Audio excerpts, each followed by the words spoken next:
Hello, I'm doing a book review, and the book I want to review is Dark Metal. Now, this is a limited series from DC Comics, published in 2018, and written by Scott Snyder and illustrated by Greg Capullo, and later on, all the issues of this limited series were collected into one graphic novel or trade paperback. However, this also collects several tie-in issues from other DC comic book series that directly tie in with this story arc. Now, the tie-in issues were also co-written by people like James Tynion IV, Grant Morrison, and Joshua Williamson. But Scott Snyder was definitely the main writer for this story arc. Now, Scott Snyder also wrote comics and graphic novels like American Vampire, Witches, The Wake, and Severed. And ever since the New 52 reboot, he has become DC's main writer for Batman,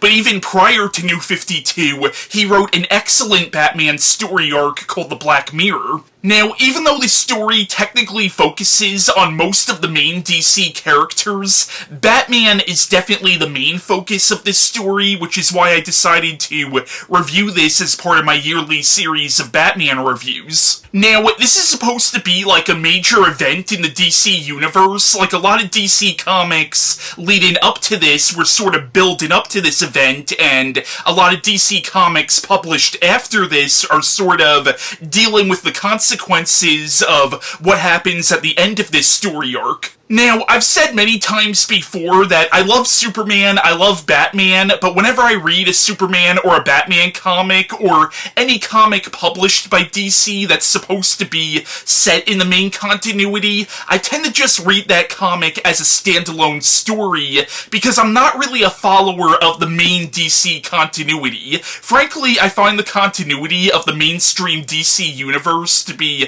so convoluted and so ridiculously complicated, especially with their constant timeline reboots and shit. It gets to a point where you kind of have to pick and choose what you personally consider to be canon. So, that being said, this series was definitely not written for casual readers. This was definitely written for followers of the mainstream DC continuity. So, since I'm not really a follower of the main continuity, I'm not going to pretend I understood everything going on in this story. But I found this series to be a lot of fun, and I love how it is sort of a love letter to not just Batman, but DC Comics in general. Now, what the plot of Dark Metal is, it deals with the whole concept of a multiverse. The idea that there are all these different parallel universes, and each universe has its own version of planet Earth. Now, this is a concept that DC Comics has definitely touched on before, namely in their Crisis storylines.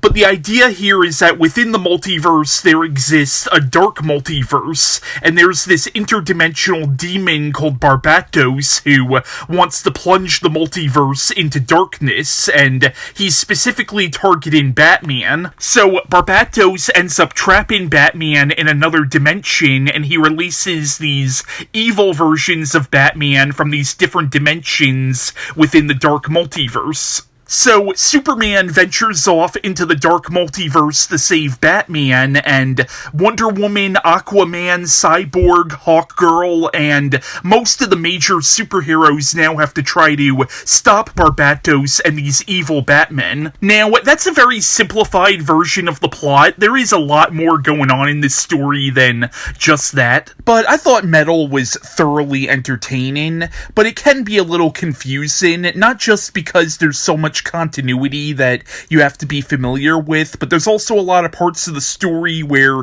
you're not sure how much is actually happening and how much is actually just a vision or a nightmare sent by Barbatos, or how much is taking place in sort of an alternate universe or an alternate timeline. But this comic was a lot of fun, and it gets, no pun intended, batshit insane. Now, the secondary antagonist of this comic is the Batman Who Laughs, who's basically an amalgamation of Batman and Joker. And in speaking of the Joker, he does show up at the end of this comic, and what happens with the Joker is actually kind of surprising. Now, the character of Daniel Hall actually plays a pretty important role in this comic.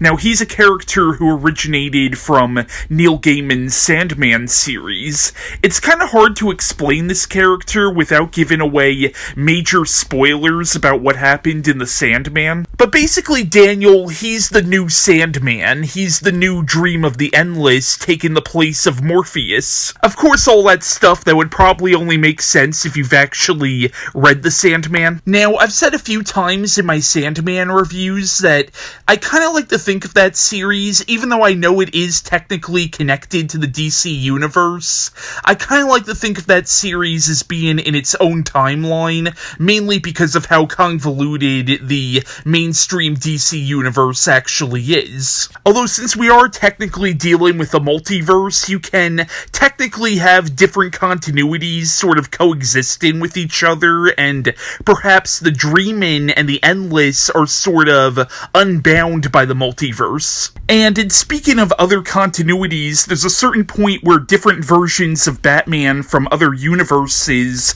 come in to join in the fight against Barbatos, and you see the Batman from the Dark Knight Returns universe, you see the vampire Batman from the Batman and Dracula comics, you see the 19th century Batman from Gotham by Gaslight, and you also get the Russian version of Batman from Superman Red Son. Unfortunately, it's only really a cameo, and I would have actually really have liked to have seen these different versions of Batman interacting with each other. But yeah, that was my review on Dark Knight's Metal by Scott Snyder, and bye.